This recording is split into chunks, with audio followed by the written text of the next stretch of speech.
I lay there, trapped in a hospital bed, tubes choking my veins, machines screaming my pulse, clinging to life after a crash that nearly killed me. Then I heard them, my stepkids, Ryan and Lauren, hissing like vipers at my side.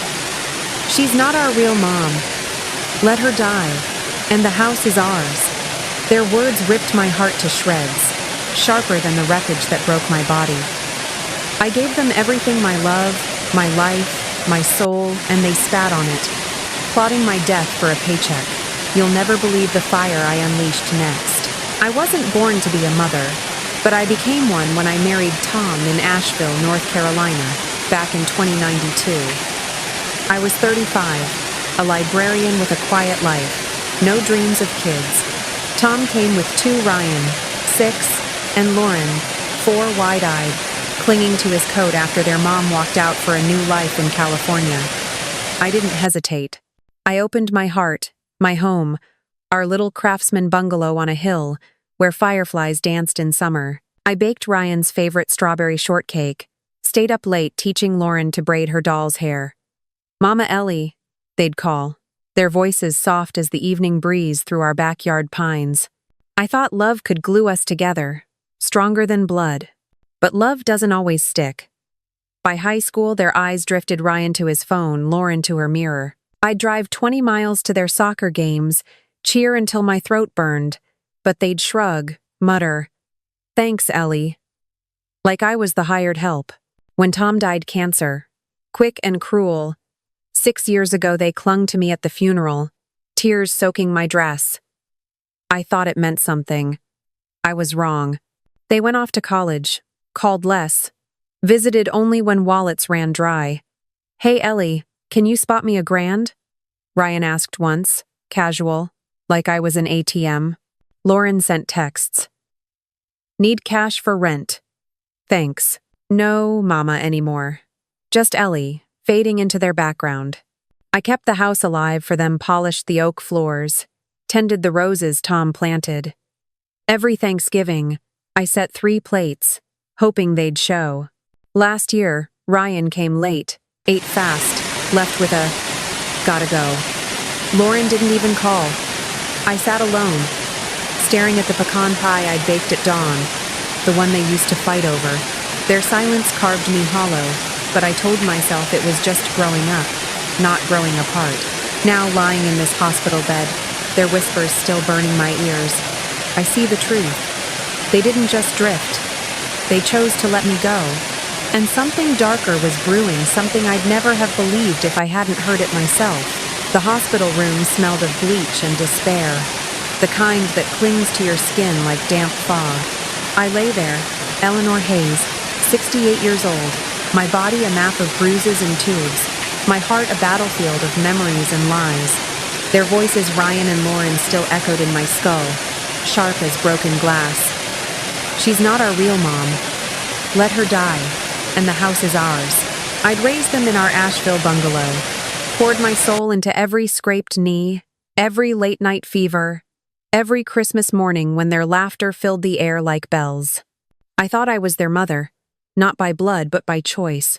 But now, pinned to this sterile bed, 300 miles from the home I'd built for them, I was unraveling a truth so brutal it made the crash that nearly killed me feel like a mercy.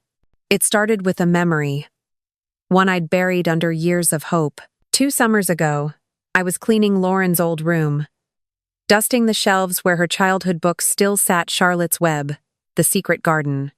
I found a journal tucked behind a stack of yearbooks, its leather cover worn from teenage secrets. I shouldn't have opened it, but I did. Page after page, Lauren's neat handwriting gutted me. "Ellie's not my mom. She's just the woman Dad left us with. She thinks she owns us because she cooks dinner." Pathetic. One entry, dated her senior year, burned deepest. "Ryan says we just keep her happy till we get the house. It's worth $2 million now. Easy money." I'd closed the book, hands trembling, and told myself it was just teenage angst, not a blueprint for betrayal. I baked her favorite pecan pie the next day, hoping love could erase those words. It didn't. Then came the phone call. 6 months before the crash, I was in the kitchen, chopping onions for chili, when I heard Ryan's voice through the open window. He was on the porch, pacing, his boots scuffing the wood I'd polished for decades. "Lauren, she's old, pushing 70, he said, his voice low but clear. "We keep her sweet, play the good kids, and that hilltop house is ours. No need to wait much longer." I froze, the knife slipping in my hand, a thin cut blooming red on my thumb. Lauren's laugh crackled through the phone. "You're right, she's so desperate for us to love her, she'll never suspect a thing." I stood there, onions stinging my eyes, blood dripping onto the counter, and realized they'd been playing me for years. Every hug, every "thanks Ellie" was a transaction, a step toward my $2 million home on the Asheville Ridge. But the final blow came in this hospital, days after their whispered plot to let me die. A nurse, Clara, young but with eyes that saw too much, checked my chart one evening. She hesitated, then leaned close, her voice a whisper. "Your son, Ryan. He came by yesterday while you were out for scans. Didn't ask how you were. Just wanted to know who gets your estate if you don't wake up." Her words landed like a sledgehammer. I wanted to scream, to tear the tubes from my arms and demand why. Why, after I'd bandaged their wounds, paid for their braces, sat through their school plays in Asheville's community theater, they saw me as nothing but a deed to be cashed in. I'd held Ryan when Tom died, his sobs shaking us both under the Carolina stars. I'd braided Lauren's hair for prom, pinned her corsage with trembling hands, proud as any mother. And now, Ryan was at the nurse's station, not praying for my life but calculating my death. I stared at the ceiling, counting the tiles 48, 49, 50 to keep from breaking. My chest ached, not from the crash but from a wound no doctor could stitch. I wasn't their mother, not to them. I was a means to an end, a fool who thought love could buy loyalty. Their words, their journal, their greed. They weren't just drifting away. They were erasing me. I'd given them everything 20 years of my life. A home filled with warmth, a heart that beat for their happiness, and they'd traded it for a plot, a payout, a house on a hill they never earned. The pain wasn't just betrayal. It was the death of the family I'd dreamed we were. I lay there, broken but awake, and felt something shift, not despair, but a spark of rage, cold and sharp, like a blade being honed in the dark. That spark was all I needed. If they thought I'd fade quietly, they didn't know me at all. I'd loved them, yes, but I wasn't done fighting. There was something they hadn't counted on a woman who'd survived loss before, who'd built a life from ashes. And now, with Clara's quiet nod and a truth too heavy to ignore, I knew what came next. They'd planned for my end, but I was about to rewrite theirs. The hospital air was thick, a sterile prison where every beep of the monitor chained me to the edge of life. I, Eleanor Hayes, lay broken in Asheville's Mercy Hospital, my body stitched together by tubes, my heart shattered by the truth. Ryan and Lauren, the stepchildren I'd raised like my own, had carved me out of their lives, their voices still clawing at my mind. "She's not our real mom. Let her die." Their journal entries, their whispered phone calls, Ryan's cold questions about my estate, they weren't just greedy, they were predators. But the spark of rage kindled in my chest was no longer just pain. It was a signal, a warning that the crash that landed me here, 300 miles from my Asheville home, wasn't an accident. It was a plan. It started with a flicker of doubt, a memory that gnawed like a splinter. 3 weeks before the crash, Ryan had insisted on checking my old Subaru's tires. "Ellie, you're not getting any younger," he'd said, his smile too polished, snatching my keys and heading to the garage. I'd thought he was being helpful, a rare moment of care. But his boots lingered too long under the hood, his hands fumbling in ways that didn't match the boy I'd taught to change a spark plug. Then Lauren, a week later, borrowed the car for a quick errand. She returned it with the driver's seat shoved forward, mirrors tilted wrong, and a faint metallic click when I braked. I dismissed it. Blamed my tired eyes, the 60-mile drive to the grocery store. Now, pinned to this bed, those moments screamed sabotage. Clara, the nurse with eyes like a hawk, noticed my clenched fists one morning. She'd become my silent ally, her gentle hands checking my IVs while her glances said she knew I was awake. "You're thinking hard, aren't you, Miss Hayes?" she whispered, adjusting my chart. I gave a single nod, my throat too raw to speak. That afternoon, she slipped a man into my room, no scrubs, just a navy windbreaker and a folder thick with secrets. "Jack Sullivan," he said, voice low, like he was used to rooms where truth was dangerous. "You hired me 2 years ago when Ryan tried to borrow your savings, remember?" I blinked slowly, my signal for yes. Jack had saved me then, catching Ryan's forged signature on a loan application. Now he was back, and his eyes told me this was bigger. He opened the folder, sliding out a photo of my Subaru on a tow lot, its undercarriage exposed like a gutted animal. "The brake line," Jack said, pointing to a clean, deliberate slice. "Cut with a utility knife. Recent, not rusted." Forensics found a partial print Ryan's. Matched his old DUI records. My breath caught, a jagged hitch that burned my ribs. Ryan's hands, the ones I'd held through nightmares, had tried to kill me. Jack leaned closer. "There's more. Security footage from your neighbor's camera, Lauren, creeping into your garage at 2 a.m., a week before the crash. She told you she was in Raleigh, didn't she?" I nodded again, my vision blurring, not from painkillers but from fury. Lauren, my little girl who once braided daisies into my hair, had wielded a blade against me.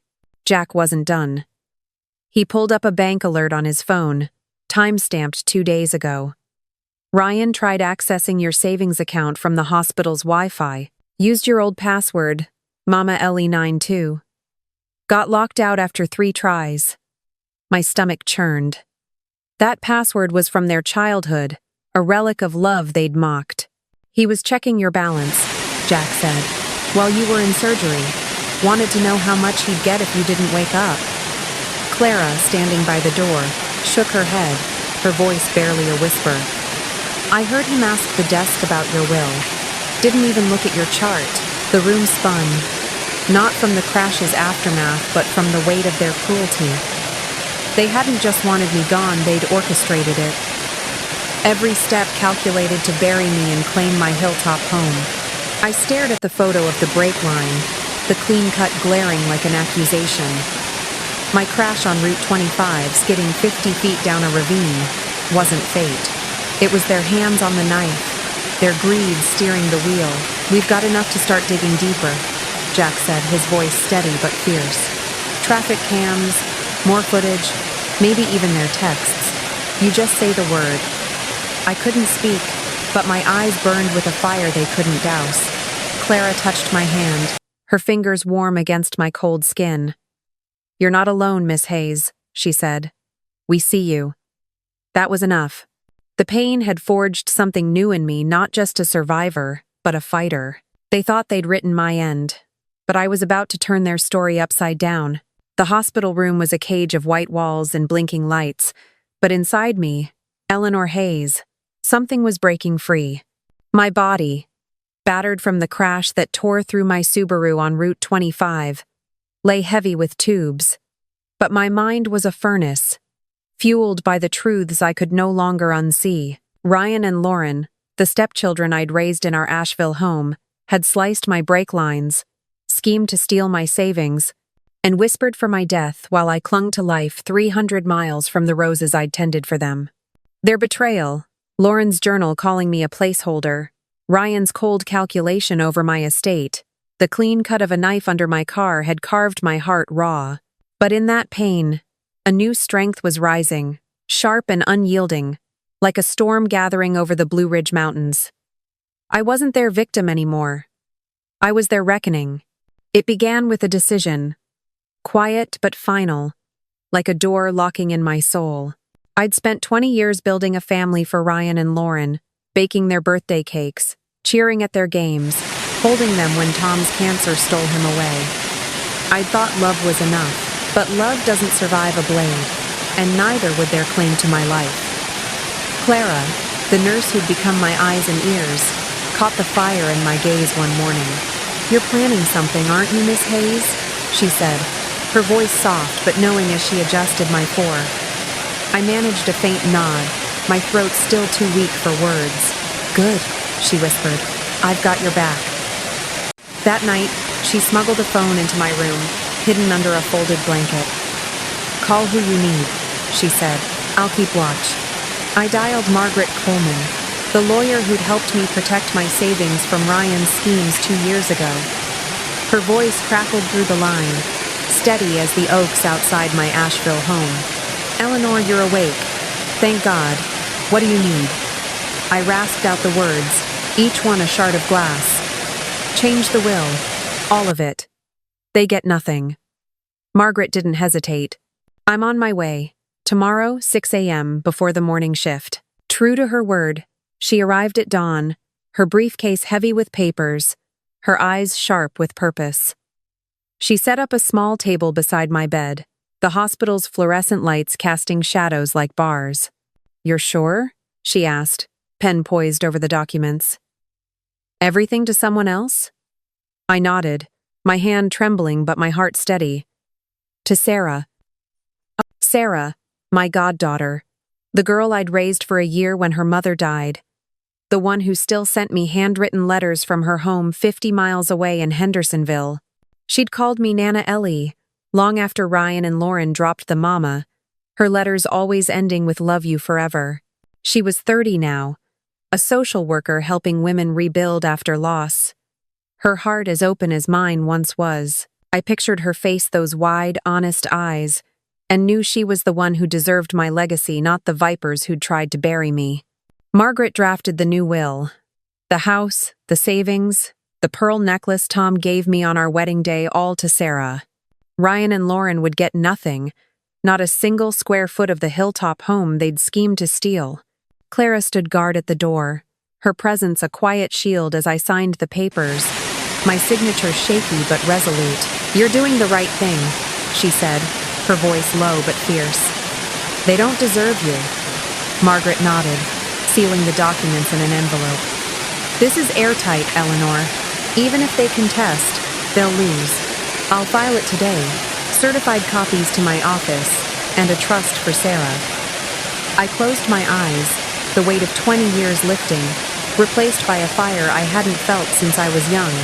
I'd been their mother, their cook, their chauffeur, their bank. But I wasn't their pawn. Not anymore. The act of signing wasn't just paperwork, it was a declaration. I'd loved them through their tantrums, their silences, their greed, but love has limits, and they'd crossed mine. Jack Sullivan's evidence, the sliced brake line, Lauren's late-night garage visit, Ryan's bank hack sat heavy in my mind, proof they'd tried to erase me. But I was still here, still breathing, still fighting. As Clara wheeled the table away, I caught her eye. "They think I'm finished," I whispered, my voice raw but steady. "They're wrong." She smiled, a glint of defiance in her gaze. "Show them, Miss Hayes." And I would. They'd come for my estate, expecting a corpse. Instead, they'd find a woman who'd rewritten their ending, and the next move was mine. The hospital corridor buzzed with the sterile hum of Asheville's Mercy Hospital. But in my room, the air was heavy with the weight of a war won in silence. I, Eleanor Hayes, was no longer the broken woman who'd woken to Ryan and Lauren's venomous whispers. "She's not our real mom. Let her die." My body still ached from the crash that tore through my Subaru 300 miles from home, but my heart burned with purpose. I'd signed away their inheritance, my hilltop house, my savings, my love, all to Sarah, the goddaughter who'd never betrayed me. With Clara's quiet vigilance and Margaret Coleman's legal steel, I'd rewritten their future while they plotted mine. Now, as I slipped out of the hospital under cover of night, wheeled away by Clara in a quilt-draped chair. I left behind a letter that would shatter their greed like glass under a hammer. Ryan and Lauren strode into the hospital lobby that morning, dressed in black like mourners at a funeral they'd already planned. Ryan's charcoal suit was creased, as if he'd pulled it from the closet without a thought for grief. Lauren's silk blouse, too crisp for tears, clung to her frame, her mascara smudged just enough to sell the act. They thought they'd waltz in, sign a few papers, and walk out with my $2 million Asheville home, room 204, Eleanor Hayes. Lauren said to the receptionist, her voice honey-sweet, practiced. We're here to collect her things and discuss next steps. The young woman at the desk, her badge reading Emma, typed briefly, then frowned. Miss Hayes was discharged last night. All arrangements handled. Ryan's jaw tightened, a crack in his polished mask. Discharged? By who? He snapped, leaning forward. Emma's eyes flicked to a manila envelope. Her lawyer, Margaret Coleman, left this for you. They tore into the envelope right there, their fingers greedy, as if my death certificate was tucked inside. Instead, they found my words, written in blue ink, each one a blade I'd sharpened in the dark. You thought I'd die quietly, bleeding out on Route 25 while you counted my dollars. You were wrong. I raised you, fed you, loved you through every scraped knee and broken heart, but I don't claim you anymore. The house, the money, the life I built, it's gone to someone who saw me as more than a deed. You get nothing. Lauren's hands shook, the paper crumpling in her grip. Ryan's face drained of color, his voice a low growl. She can't do this. She wouldn't. Lauren spun on him, her whisper sharp as a slap. You said the brakes were clean, Ryan. You said no one would know. He stepped back, eyes wild. Keep your voice down, damn it. You were in the garage too. Don't pin this on me. Their argument spilled into the hallway, voices rising, cracking under the weight of their own guilt. A passing nurse paused, her gaze lingering like she'd seen a house of cards collapse. You told me she'd never change the will, Lauren hissed, her heels clicking on the tile. You said she was too soft, too sentimental. Ryan's hands balled into fists. And you said we'd be fine as long as she didn't wake up. You checked the damn knife for prints, didn't you? Their words were a confession, raw and reckless, echoing through the sterile corridor like a siren.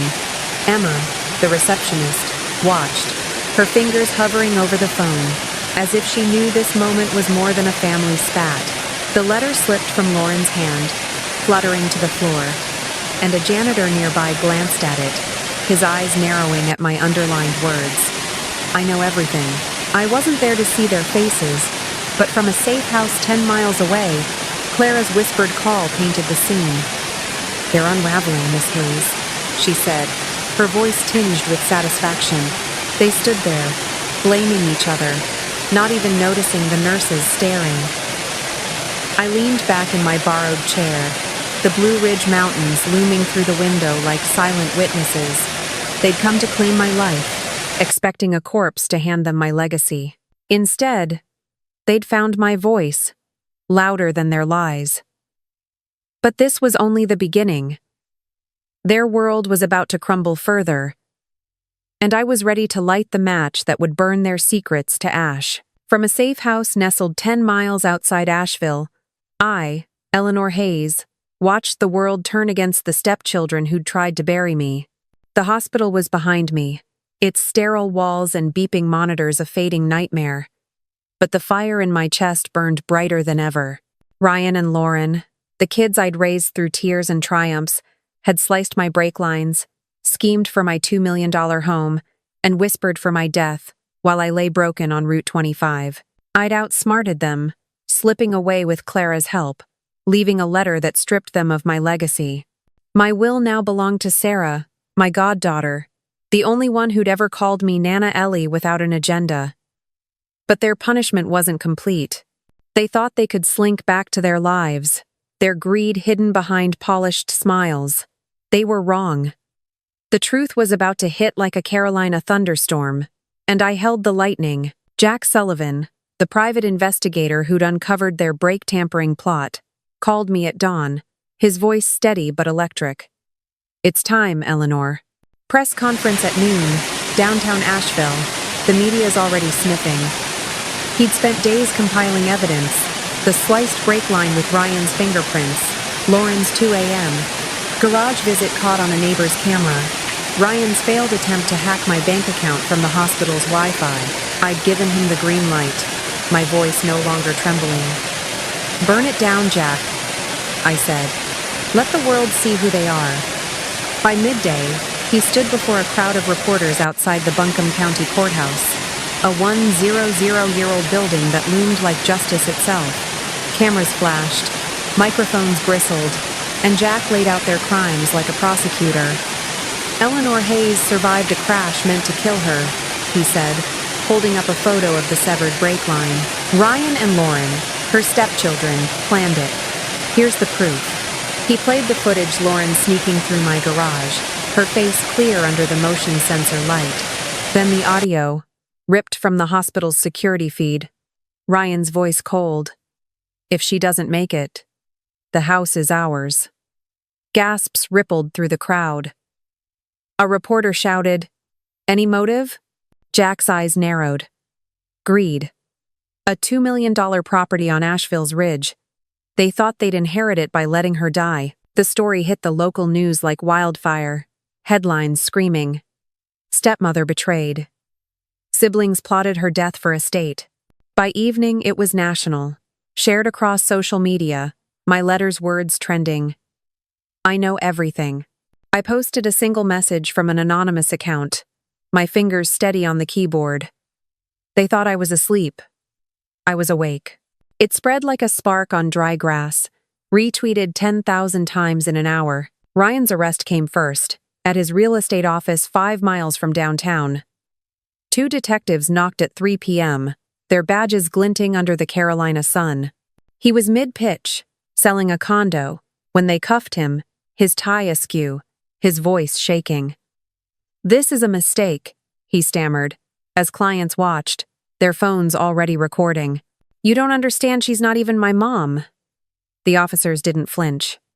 "Tell it to the judge," one said, leading him to the squad car. Lauren's fall was quieter but no less brutal. They found her at her apartment, 20 miles away in Hendersonville, packing a suitcase as if she could outrun the truth. "You can't do this," she snapped, her voice shrill as the cuffs clicked. "I didn't touch the car." The detective's reply was ice. "Your brother's fingerprints did? And your face on that camera? That's enough." Neighbors peered from their balconies, whispering, as she was led away. Her mascara streaking for real this time. Clara called me from the hospital, her voice alive with triumph. "It's all over the news, Miss Hayes. They're done. Everyone knows."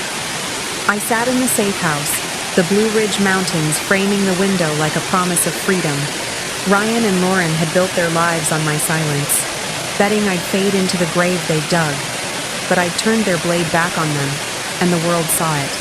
Their friends ghosted, their clients vanished, their names became poison. But this wasn't the end. I'd taken their inheritance, exposed their crimes, but I hadn't yet reclaimed my life. That was next a new beginning, not just for me, but for every woman they'd tried to erase. The Blue Ridge Mountains cradled my new home, a small cabin 30 miles from Asheville, where the air smelled of pine and second chances. I, Eleanor Hayes, had left behind the hospital's sterile cage, the wreckage of my Subaru on Route 25, and the stepchildren who'd tried to erase me. Ryan and Lauren, once the heart of my world, had sliced my brake lines, schemed for my $2 million hilltop home, and whispered for my death. But I'd outlived their betrayal, rewriting my will to Sarah, my goddaughter, and exposing their crimes to the world. Their arrests, splashed across Asheville's news, were justice's first strike. Now, sitting on this porch, a mug of chamomile tea warming my hands, I wasn't just surviving, I was blooming, like the wildflowers that dotted these ancient hills. The pain of their greed had forged me anew, and I was ready to build a life not defined by their knives. My old home, the craftsman bungalow where I'd raised Ryan and Lauren, wasn't mine anymore, not in the way it once was. I'd signed it over to Sarah, the girl who'd called me Nana Ellie, through handwritten letters and tearful hugs. She didn't want it for herself. At 30, Sarah was a social worker, her heart a lighthouse for women lost in storms of betrayal. "Nana, let's make it mean something," she'd said over the phone, her voice steady but trembling with purpose. "A place for women like you, who gave everything and got nothing back." I agreed, and she transformed the house into the Hayes Haven, a shelter for women over 50, betrayed by family, left to rebuild from ashes. The oak floors I'd polished, the roses Tom and I planted, now welcomed strangers who'd known my pain, women whose love had been weaponized against them. I visited the Haven once, a week after my discharge, driving 20 miles from my cabin in a borrowed truck. Sarah met me at the gate, her eyes bright with pride. "Look at it, Nana," she said, pointing to the sign. "Hayes Haven, a sanctuary for rebuilding." Inside, the walls I'd painted for Ryan and Lauren now held photos of new faces, women laughing in group therapy, planting herbs in the garden, learning to trust again. "This one's Ellen," Sarah said, nodding to a woman in her 62nd, her hands kneading dough in the kitchen I'd once filled with strawberry shortcake. Her son drained her savings. She thought she was done. Now she's teaching cooking classes. I smiled, my heart swelling, not with pain, but with possibility. The house wasn't a tomb for my past. It was a beacon for others' futures. Sarah led me to the backyard, where the roses bloomed brighter than ever, their petals a defiant red against the Carolina sky. "We're planning a legal aid office here," she said, gesturing to the old shed. "Free help for women fighting for what's theirs." Her words echoed my own fight, the will I'd changed with Margaret Coleman's help, the evidence Jack Sullivan had uncovered, the letter that shattered Ryan and Lauren's schemes. I touched a rose, its thorns sharp but forgiving. "You're doing it right, Sarah," I said, my voice steady for the first time in months. She hugged me, her arms a reminder of the love I'd thought I'd lost. "You started this, Nana," she whispered. "You showed us how to stand up." Back at my cabin, I found peace in small things, watering my herb garden, reading by the fire, listening to the wind hum through the Blue Ridge pines. The news of Ryan and Lauren's arrests no longer haunted me. Their names were just static, fading into the distance. Clara called sometimes, her voice warm from Asheville. "The Haven's in the papers, Miss Hayes," she said one evening. "They're calling it a miracle. You're a hero." I laughed softly, shaking my head. "No, Clara, I'm just a woman who stopped waiting." My life wasn't about them anymore. It was about the women at the Haven, the garden I tended, the quiet strength I'd found in letting go. But I wasn't done yet. There was one more step, a final message to share, not just for me, but for every woman who'd been told her love was too small to matter. I sat down at my desk, pen in hand, and began to write, the words flowing like a river breaking free. The world needed to hear what I'd learned, and I was ready to speak. I, Eleanor Hayes, sit on this Blue Ridge porch, 30 miles from the Asheville home, where I once poured my heart into children who weren't mine. Ryan and Lauren, my stepkids, tried to erase me, slicing my brake lines, scheming for my $2 million house, whispering for my death in a hospital bed. I survived their betrayal, turned their greed into ashes with a new will for Sarah, my goddaughter, and exposed their crimes to the world. The Hayes Haven now stands where I raised them, a sanctuary for women whose love was used against them. But sitting here, with the mountains humming softly and a pen in my hand, I've learned something deeper than survival. Your worth isn't measured by what you give others, it's in the dignity you hold when they take everything. Love isn't a debt others owe you. It's a gift you choose to give, and you can choose to take it back when it's trampled. I used to think being a mother meant sacrificing until I was hollow, but I was wrong. You don't have to be a mother, a wife, or anything but yourself to matter. Every woman who's been told she's just a stepmom, a caretaker, a shadow, your voice is enough. Protect it. Guard your heart like the roses I planted with Tom, thorns and all. Write your own story, because no one else gets to hold the pen. I found my strength not in their apologies, but in my own refusal to fade. If my story speaks to you, share it. Let's lift up the women still finding their way. Drop a like, leave a comment on the Unwanted Revenge, and subscribe if you believe no one should be silenced. Your voice matters. So does mine.